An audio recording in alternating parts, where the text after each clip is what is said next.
Good morning, Bluewater Church. Welcome to today's service. So pleased that you could join us. As always, please feel free to use the live chat next to this video if you're watching the premiere on Sunday morning, and if you're watching another time during the week, welcome to you as well.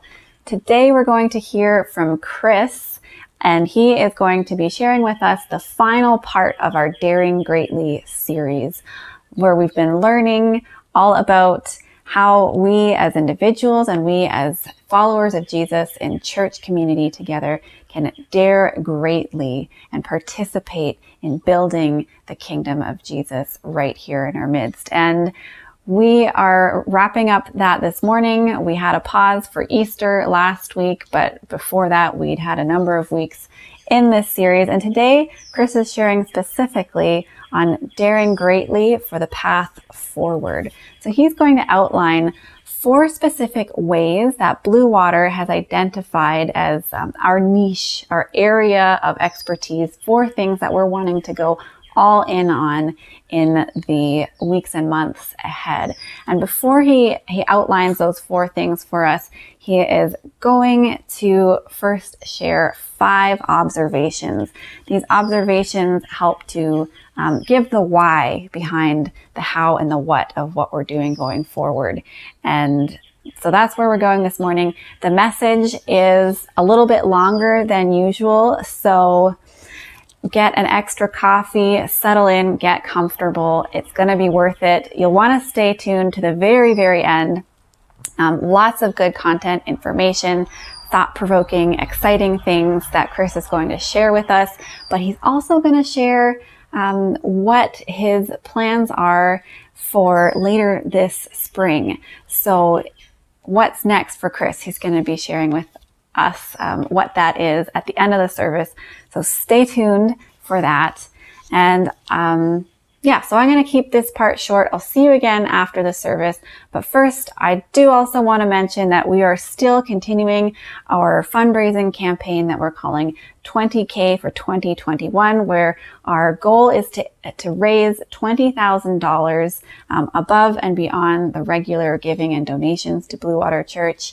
You're going to receive an email update about that early this week, so keep an eye out for that email.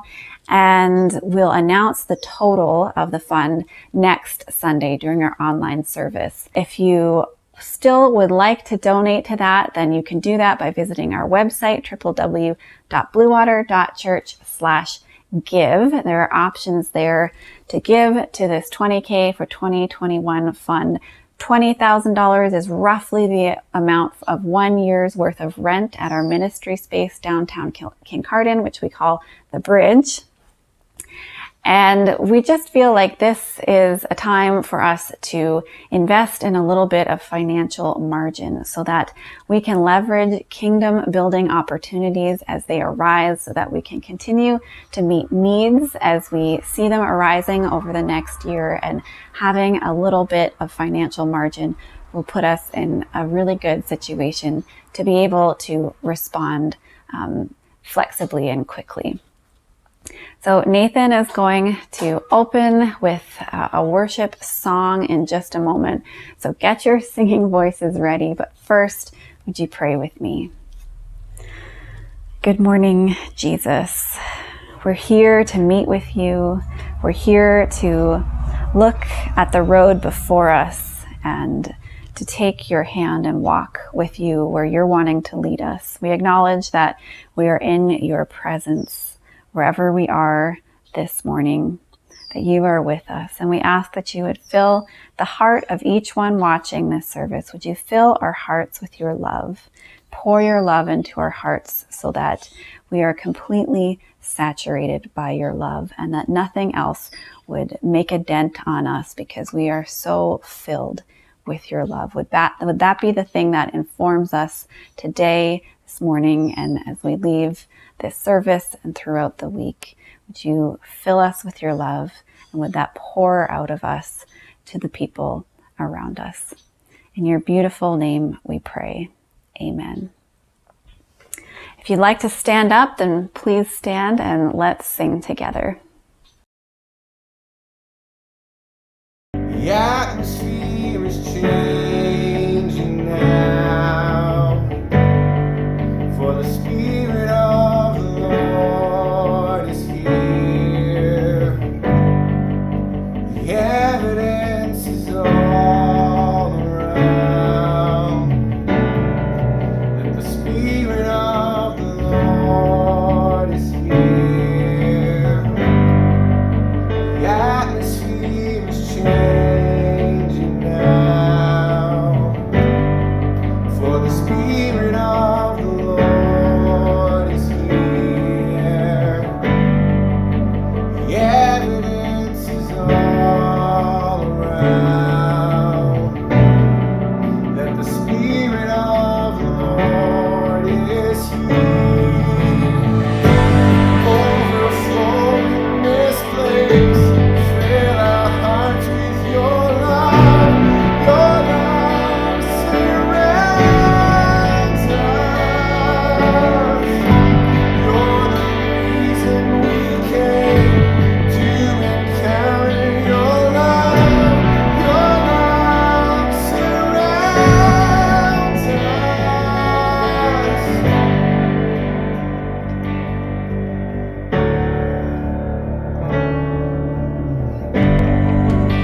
The atmosphere is changing now, for the Spirit of the Lord is here. The evidence is all around that the Spirit of the Lord is here. Overflow in this place. Fill our hearts with your love. Your love surrounds us. You're the reason we came to encounter your love. Your love surrounds us. Overflow in this place. Fill our hearts with your love. Your love surrounds us. You're the reason we came to encounter your love. Your love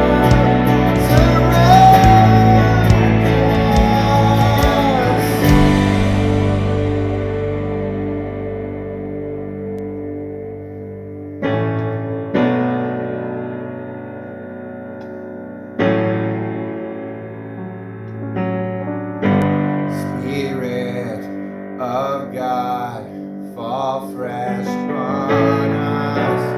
We need your presence. Your kingdom come, your will be done, here as in heaven.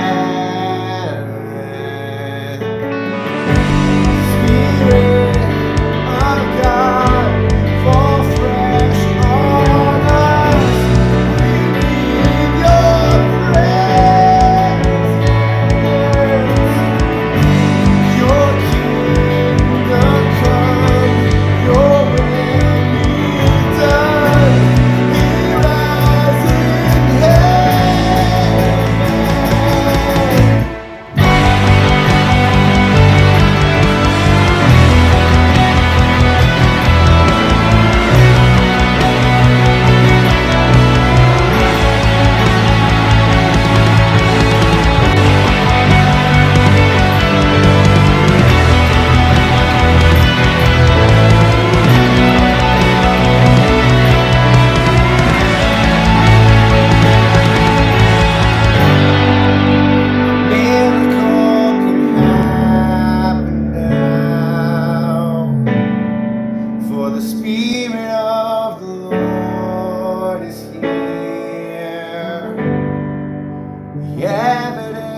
By the time you get to Joshua chapter 3, Moses is dead. Joshua is the new leader of the nation. And one of Joshua's jobs is to lead the entire nation of Israel across the Jordan River and into the land of Canaan, the promised land. And in Joshua chapter 3, verses 1 to 4, we read these words.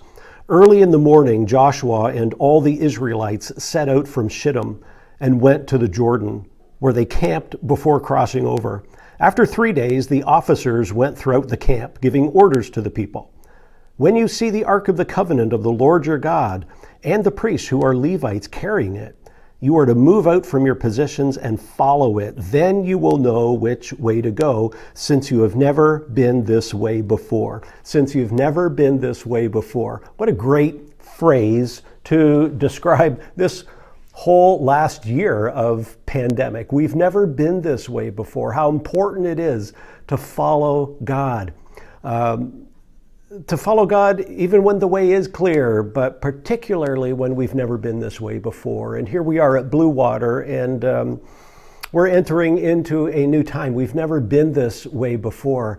And tomorrow morning at 12:01 a.m., the team of Corrine and Marilyn will officially become the new pastoral team at Bluewater.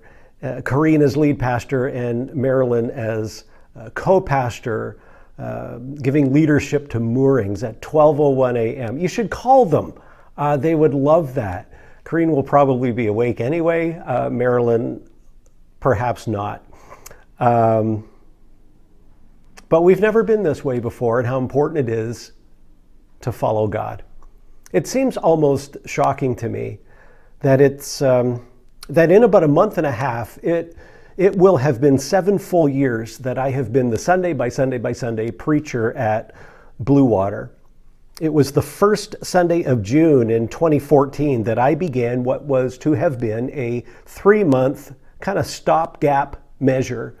And then that 3 months extended to 6 months and extended to 9 months, and now has extended to about a month and a half short of 7 years. And of course, in that 7 years, we identified a 5-year specific period from the fall of 2015 to the fall of 2020. And in those 5 years, we identified 15 things that we wanted to see God do, and He did. He did them all. And so it's amazing to think that for me and for Jean, it's been just about a 7-year journey with Bluewater. And so today is my last official sermon as pastor of Bluewater. Now, I am going to preach next week as well, but it won't be as lead pastor, because tomorrow, as I mentioned, April 12th, 12:01 a.m., the team of Corrine and Marilyn will officially begin their new pastoral roles. Corrine as lead pastor, Marilyn as co-pastor, giving leadership to Moorings. And so again, I'll preach next week, but it won't be as lead pastor. It will be as outgoing pastor. And for the record, let me say that I hope next week will not be my last time preaching at Bluewater. I hope to be invited back. Shameless pitch. I know pastors who have preached their final sermons in churches, and at the end they've gone, wow, thank you, Jesus. I'm so glad that's over with. I want you to know there's none of that in me. I already want to come back. And I think there's a bunch of reasons for that, but let me just mention two. One is the people of Bluewater, both past and present. It is the finest group of people that I've ever had the privilege of being associated with, full stop. And the second thing is I'm so excited about Bluewater's future, particularly under the leadership of Corrine and Marilyn. Some of you may not realize this because you're rather progressive in your thinking and kind of entrepreneurial in the way that you imagine church, but the path forward for Bluewater is a rather novel one. I can't think of another church who has done or is doing what Bluewater will attempt to do. It's new, it's novel, it's progressive, it's daring, And it's precisely what I believe God has clearly led us to do. And like Joshua in the nation of Israel, we've not been this way before. And we're following God into a new future. And I believe that Bluewater can be a flagship church showing the way for other small churches in rural communities to go into the future and do ministry in a niche way. And I want to talk a little bit about this niche way this morning, because the way forward for Bluewater is not going to involve just Marilyn and Corrine. It's going to involve the whole Bluewater family together, daring greatly and taking a shot at following Jesus into a new way of being the church. And again, this is a new way. This is not. This is a niche way. This is not copying any other church. We're not trying to imitate anybody. This is simply what we believe God has led us to do, and we believe that we're following Him. And so what I want to do, just to start off with, I want to make 5 kind of just observations, and then I want to get to just identify what Bluewater's niche is going to be. There's 4 things that we want to identify as our niche. But the tendency when talking about the future is to talk about the what and the how. And that's important. I do want to talk about that. But what's even more important is the why. And it's the why that provides context for all of this. And so as I give these 5 observations, they'll kind of help form the context of the why, and then I'll get to talk about the what and the how at the end. So observation number 1 is this: crisis speeds up pre-existing trends. Crisis speeds up pre-existing trends. Before March of 2020, before the pandemic, there were some observable and measurable trends taking place in our culture. Let me give you some examples. So before the pandemic, online shopping was trending up. And then the pandemic hit, and suddenly online shopping is significantly accelerated. So the crisis, the pandemic, did not create that trend, it accelerated that trend. And the same is true for working remotely, like home offices. Before the pandemic, that was trending up, and then the pandemic hits, and then working from home is significantly accelerated. And again, the pandemic didn't create that trend, it accelerated that trend and kind of shone a light on it. And the same is true for online learning. Before the pandemic, online learning was trending up, and then the pandemic hits, and then all of a sudden online learning is everywhere. And the same is true for online worship. You see, before the pandemic, in-person attendance at worship in Canada was in decline, and it's been in steady decline for decades in Canada. And so before the pandemic, online worship was trending up, and then the pandemic hits, and then all of a sudden every church is online. And I'm not saying that I'm excited about all of these trends, because I'm not. The trend of a steady decline of people worshiping in person is not a trend I'm excited about. In fact, that's a trend that puts a bit of a knot in my gut. But I would much rather face reality and ask the question, okay, these are the trends, so what does that make possible? Rather than complaining about the trends, to say, okay, what does this make possible? I'd rather face an uncomfortable reality than to try and deny reality or to try and defy reality by simply doubling down on pre-pandemic methods that were for decades producing diminishing returns. As we move through the remainder of 2021, it has been, and it's going to be an interesting year. And hopefully it will be the year in which we get to the point where we can largely see COVID-19 in the rearview mirror.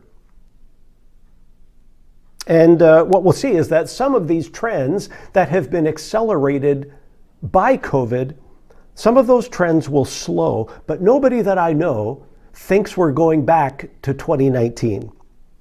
Some who are working remotely now will return to their former offices and workplaces, but some won't. And some will do a combination of the two. I heard on the news this week that Spotify and their 3,000 employees will continue to work from home, even after the pandemic.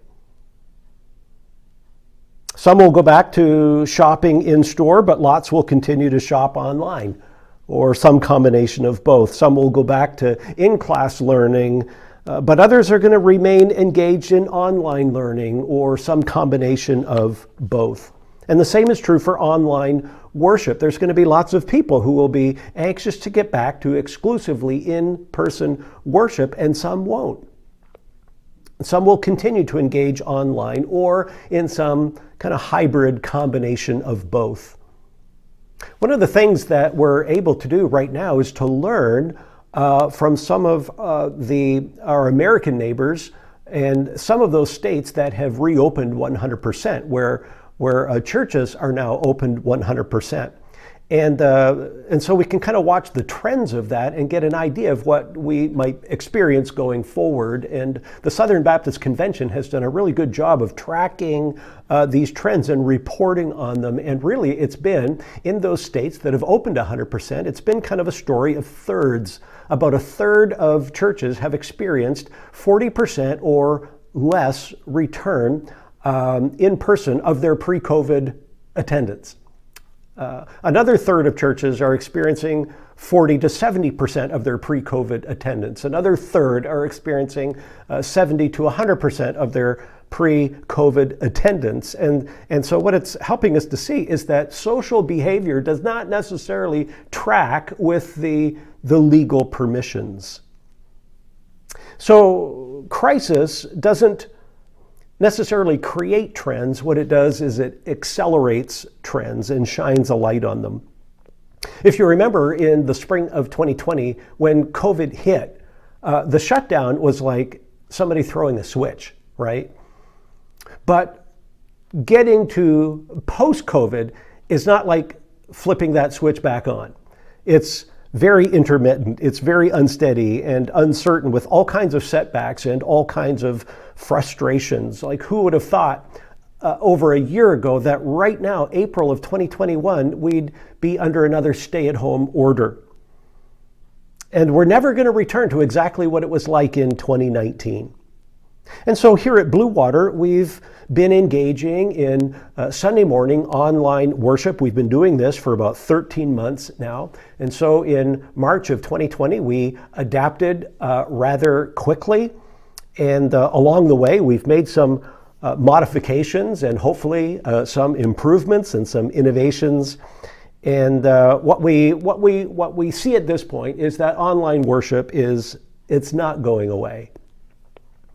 Before the pandemic, I was very skeptical of online worship and had been for quite some time, and was a real laggard in terms of exploring it. My feeling was that unless people are in the room, how do you connect with them? If somebody's merely online engaging with your message and your mission, but they're not in the room, maybe they're not even in your own town or even in your own country, how in the world do you connect with them? You can't. And so my perception was that people who worship online really weren't real worshipers, that they didn't count as much, that online ministry was something lesser than in person. But what has become clear is that online has helped us as a church engage with more people. And here's what I've come to learn. Online worshipers are real worshipers. Online worshipers need to be treated like real people, because you know what? They are real people. And they count every bit as much as people who may be in person in a room somewhere. And so one job that our church, and I think every church, ought to learn to master, not so much as a problem to be solved, but as an opportunity to be mined, is to learn how to engage with online worshipers and to treat them like real people, because they are real people. And there's an interesting generational component to this whole conversation as well.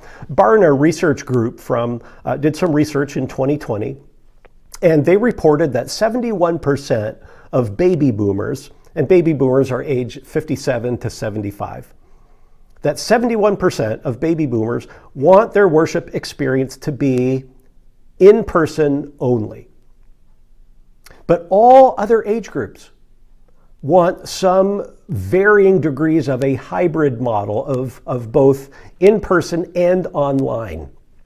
And so it's not the case that, Gen Z, who are 18 to 25-year-olds, it's not that they only want online worship. And it's not the case that young millennials, like those 25 to 30-year-olds, only want online worship. No, they will choose in-person worship, but they just might not choose it at the same frequency that their parents did or that their grandparents did.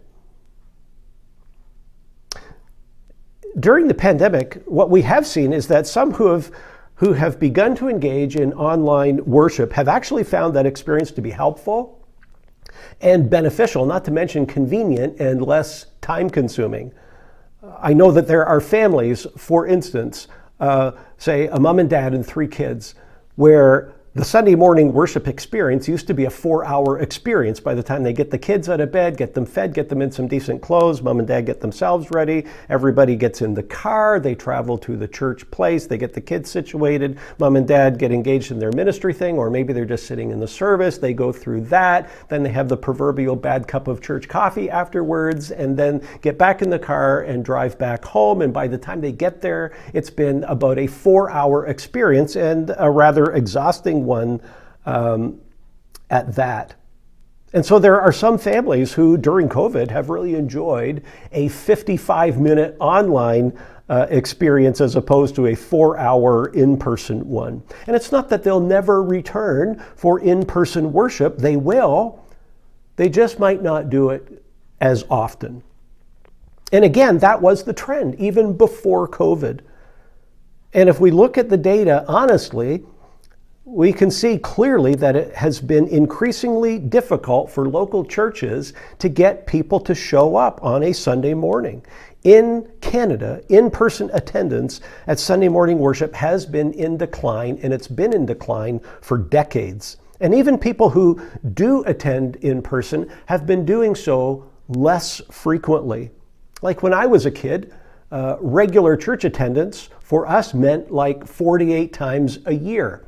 48 Sundays. We might get a couple off for bad weather and a couple off for a runny nose, but 48 times a year was regular church attendance. Well, pre-COVID, regular church attendance meant something less than that, maybe 24 times a year or even less. And again, I'm not saying I'm excited about these trends, because I'm not. But we do want to look at the trends realistically. And instead of just complaining about them, to instead learn to ask the question, okay, what does this make possible? And so before the pandemic, more and more people were worshiping online. Now that's been accelerated during COVID. And that trend, almost certainly will continue to grow. And this is going to change the way that churches will staff themselves. Normal for churches has been to hire somebody like me, who's kind of old school and pours 100% of the effort into in-person ministry, looking at online stuff as lesser than or just an add-on. That cannot be the way. That cannot be the case any longer.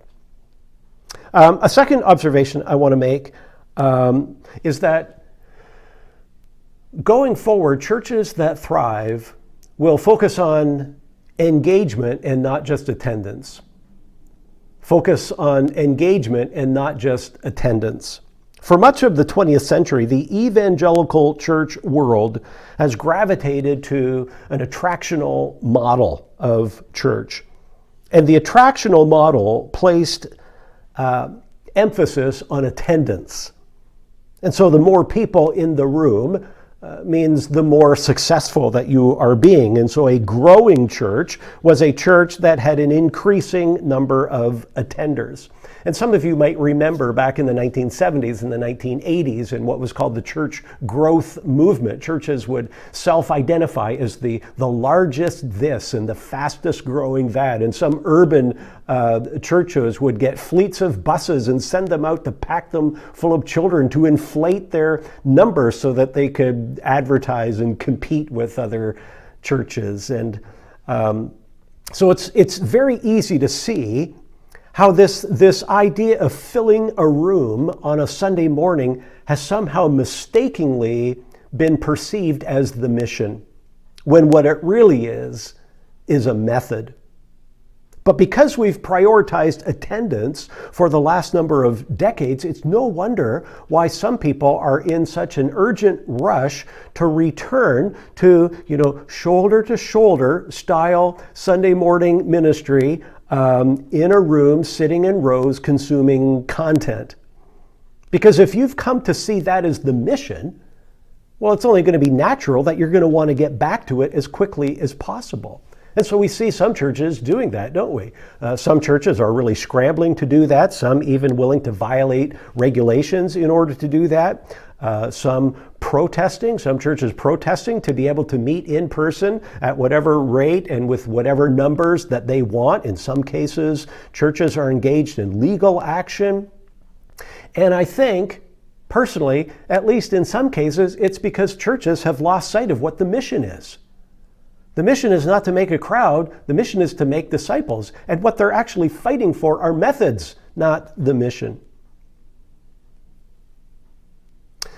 And what we were seeing prior to COVID was that the attractional model of church was producing diminishing returns.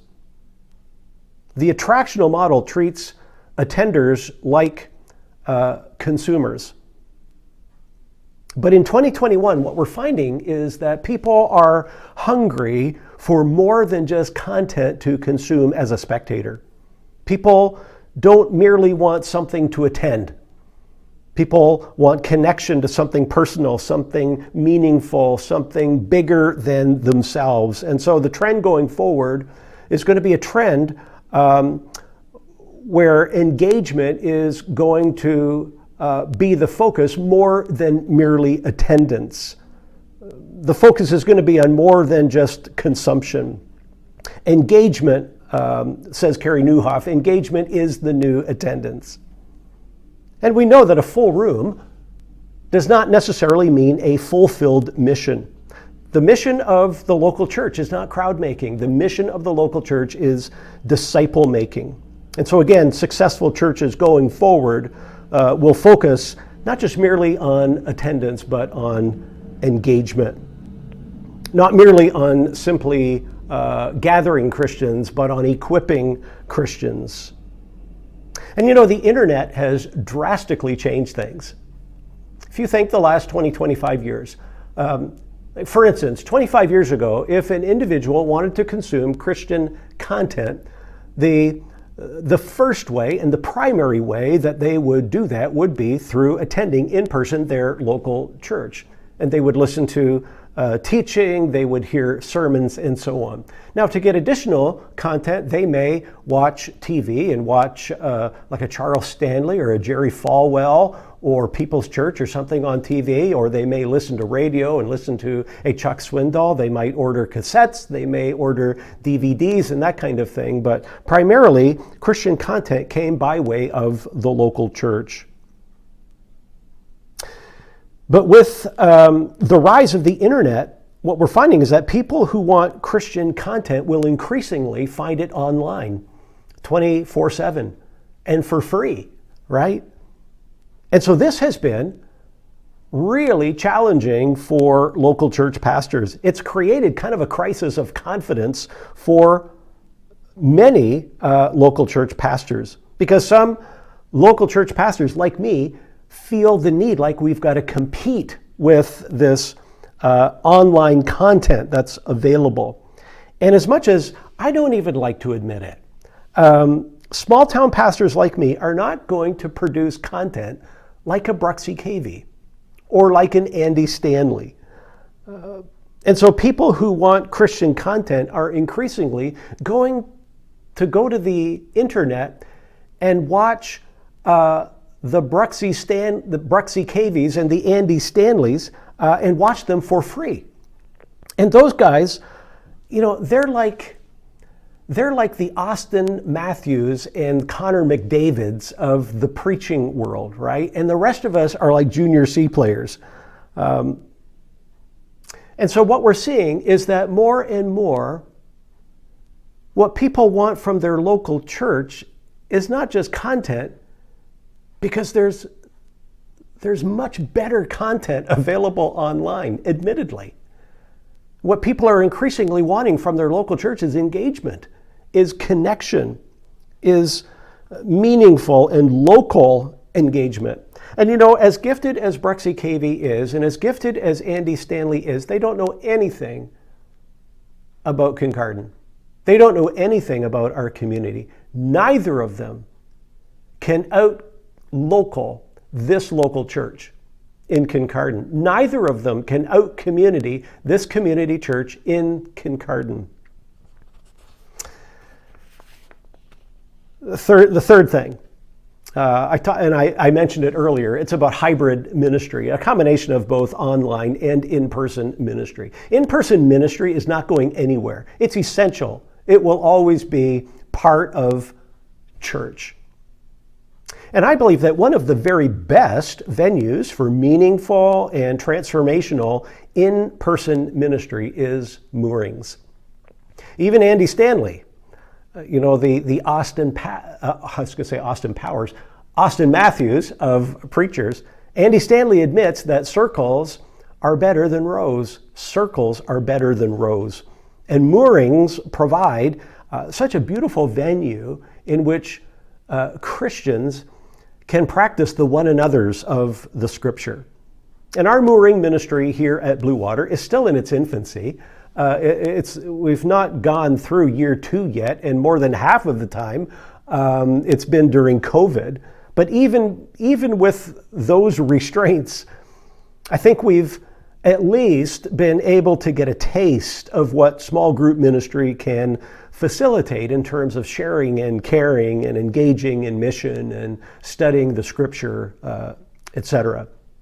And I do hear people from time to time, not necessarily Bluewater people, but people say, well, small groups is nice, that's nice, but what the Bible calls us to do is to all be together in one room, kind of shoulder to shoulder, sitting in rows, consuming content, having a sing-along, listening to a sermon. That's what the Bible tells us to do, and they'll quote Hebrews 10:25, which says, do not forsake the assembling of yourselves together.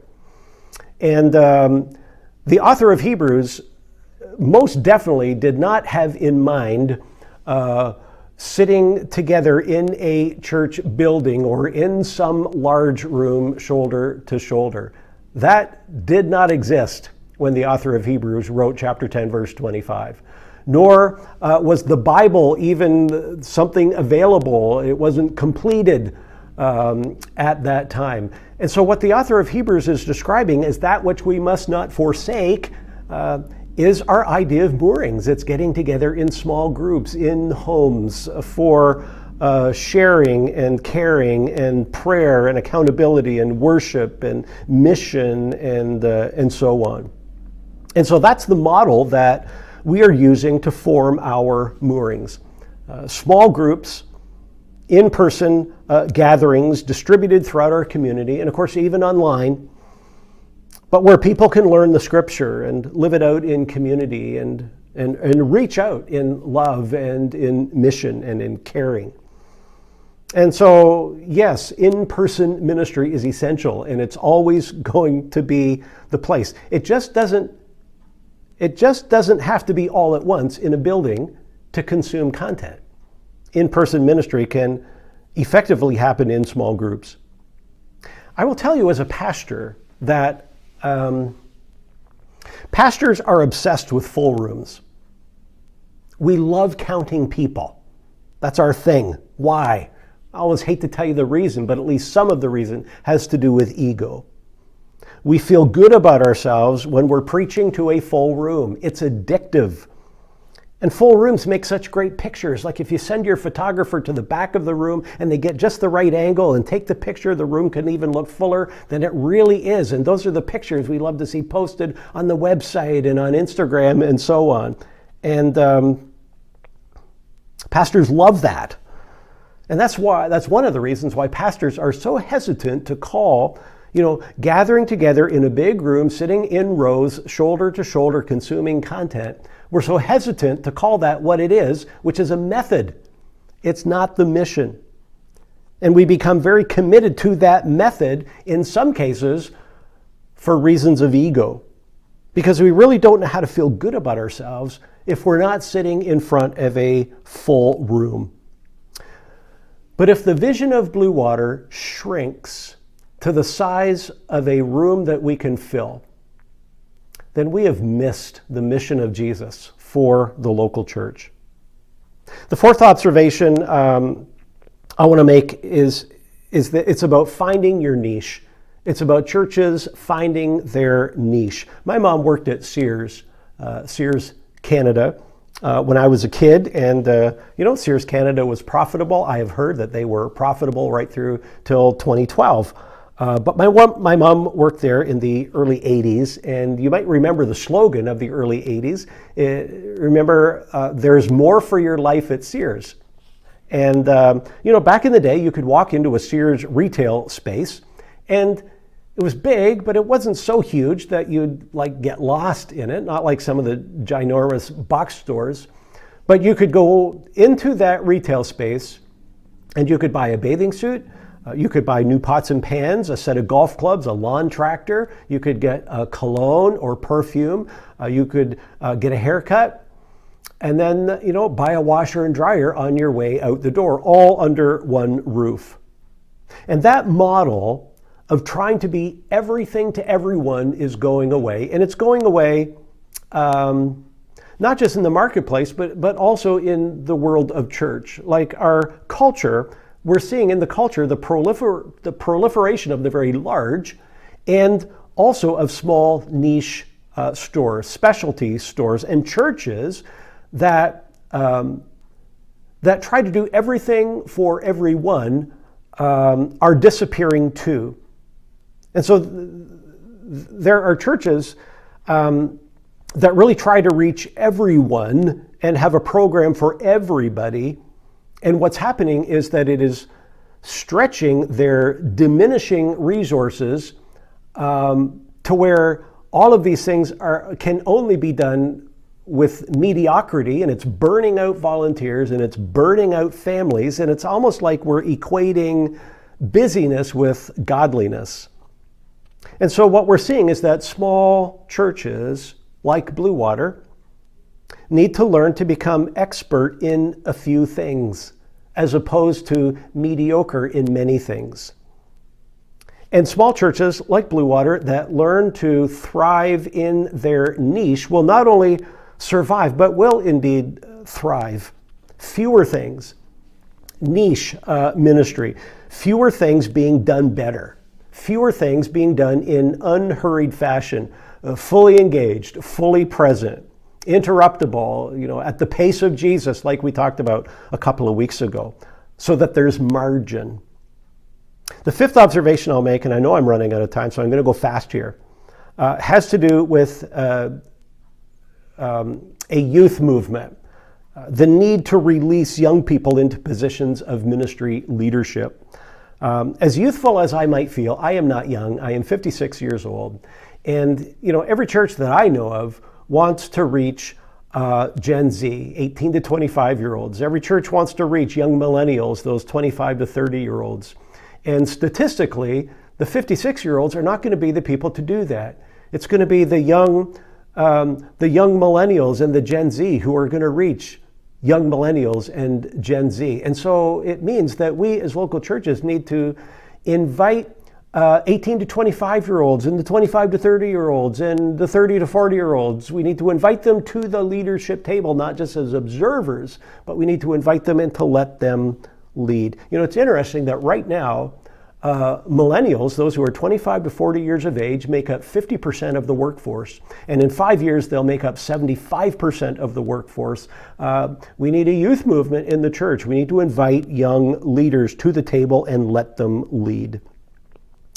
So those observations, those 5 things that I kind of went through in scattershot way, kind of form some of the context for the why of how it is that we're going to move forward. So let me just mention the 4 things that are going to be the niche for Bluewater going forward, the things that we want to do with increasing levels of excellence. And these aren't in any particular order. I just happen to put moorings first. So moorings, let me quote from our website.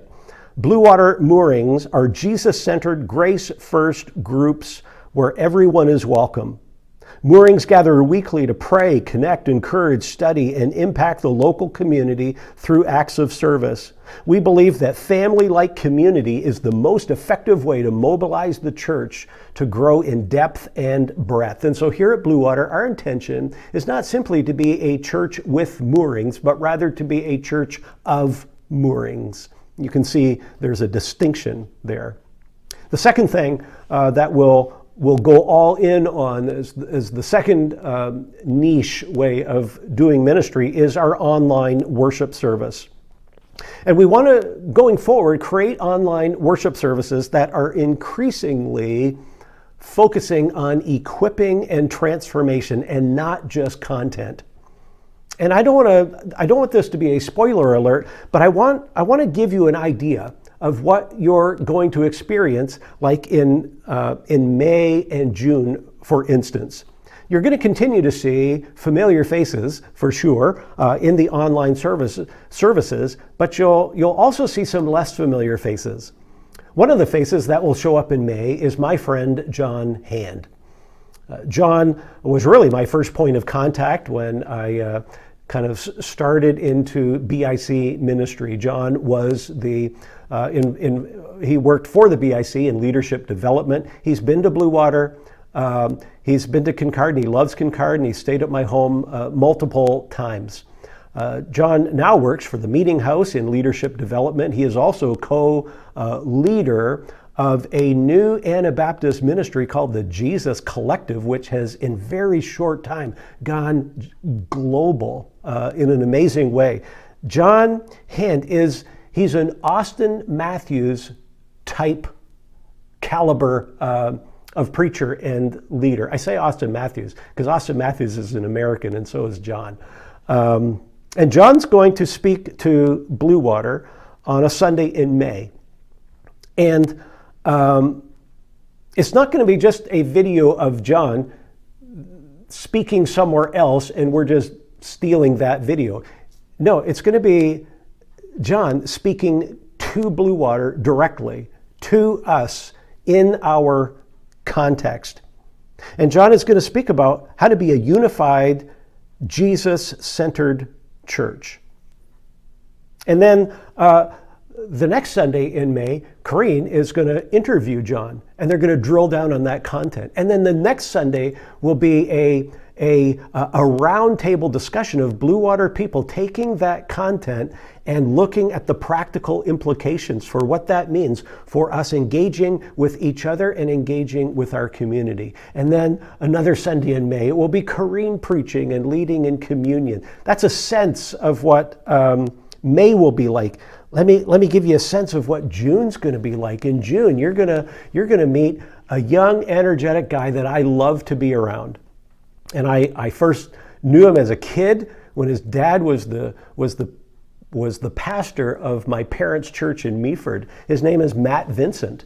And that Matt has been a lead pastor. He's been a church planter. He now leads a network of church plants called Reunion that has planted churches across Canada and even in Kuwait. And so Matt is going to share for 2 weeks about what does it look like for a church plant like Bluewater to engage in great dares for kingdom wins and not merely to just fall into status quo. Matt will do a great job at that. And he's going to be speaking directly to Bluewater. directly into our context.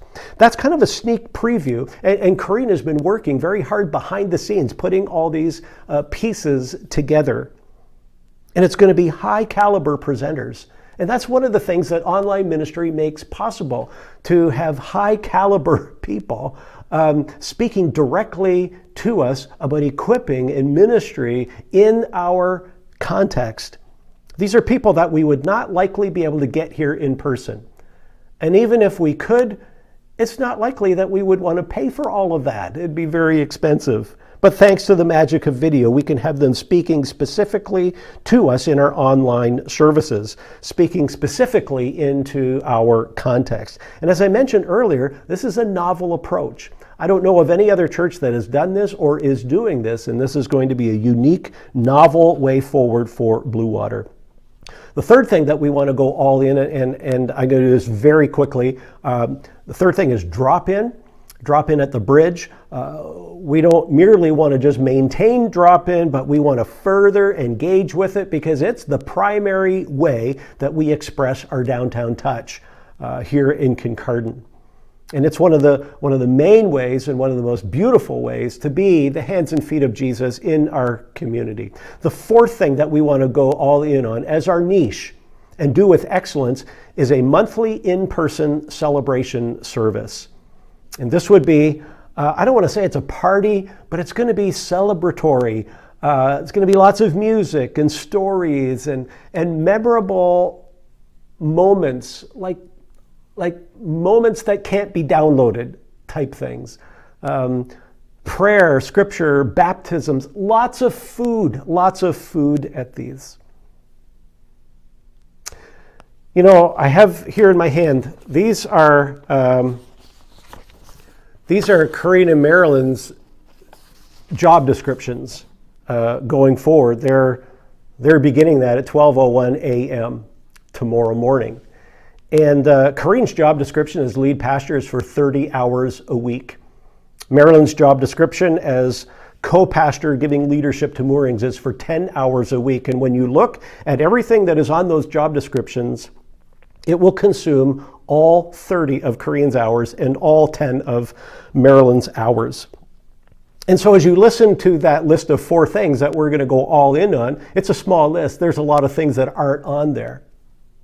And so it doesn't mean that we can't do things beyond just those 4, but it will mean that Marilyn and Corinne cannot be the catalyst of anything new. They're going to be fully consumed in what they're doing, in the parameters of their job description. And we want them to have margin. We want them to be able to serve with margin and to be fully engaged and fully present and to operate at the pace of Jesus with margin.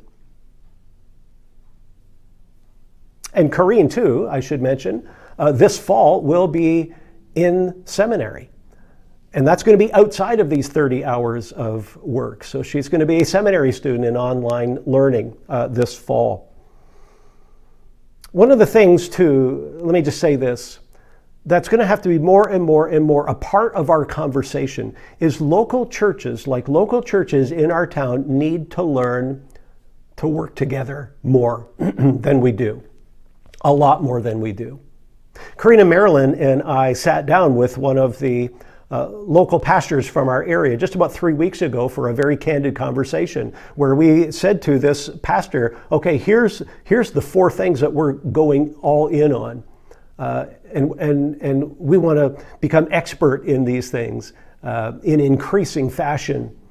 So what are the things that you're really good at? What are the things that you're going to go all in on? And maybe the things that you become excellent at are different than the things we become excellent at. And how can we cooperate together in those things, sharing kingdom resources so that we're not somehow duplicating one another, and heaven forbid that we're somehow competing with one another. But we need to learn to cooperate.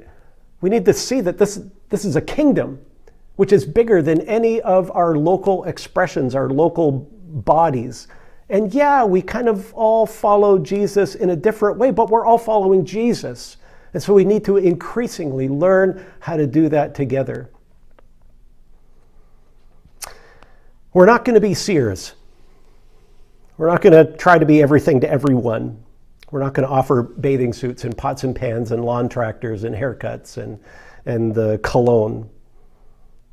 We don't believe that busyness is next to godliness. We can't do it all, and we shouldn't even try to do it all, because we can't do everything with excellence. And we want to be committed to excellence. And we want to be committed to ministry that is unhurried, that is interruptible, and we want to have margin. We want to be able to fully engage with people and be fully present with Jesus, with people, just like Jesus was. And so as we look at the current trends, as we consider our new church staff, as we consider our church family, as we look at who is it that God has equipped us to reach out to, as we look at where we're currently sensing missional traction, these are the 4 areas that we're going to go all in on: online worship, monthly in-person celebration, moorings, and drop-in. Joshua, you've never been this way before. So it's really important that you and the people follow God. And so we want to follow God closely, and He'll show the way. Some of you perhaps have heard by now that I indeed will not remain unemployed going forward, but I will, June 1st, be beginning a 19-month contract position as acting lead pastor at Sauble Christian Fellowship. And so one of the things that gives me a lot of joy about that is the proximity to here and the opportunity that we will have as churches, the closest two BIC churches together, to be able to cooperate and to share ministry going forward. God bless you. Thanks so much for listening. Sorry that it went so long, but this is important information that I want us as a church family to really process and to prayerfully engage going forward. Okay, back to you, Corrine.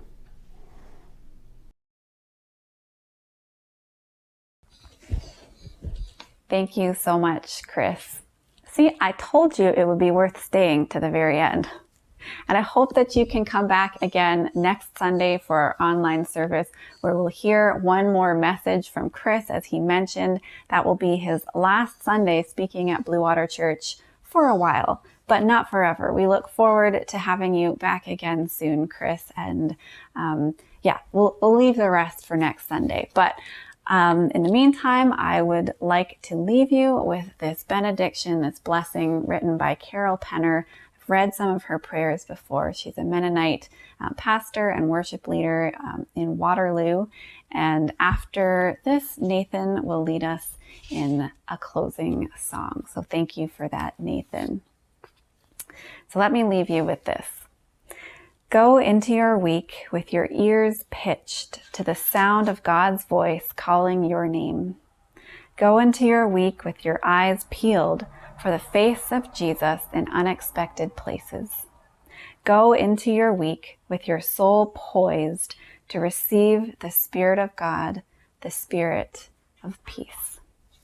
Go in peace, and we'll see you next week.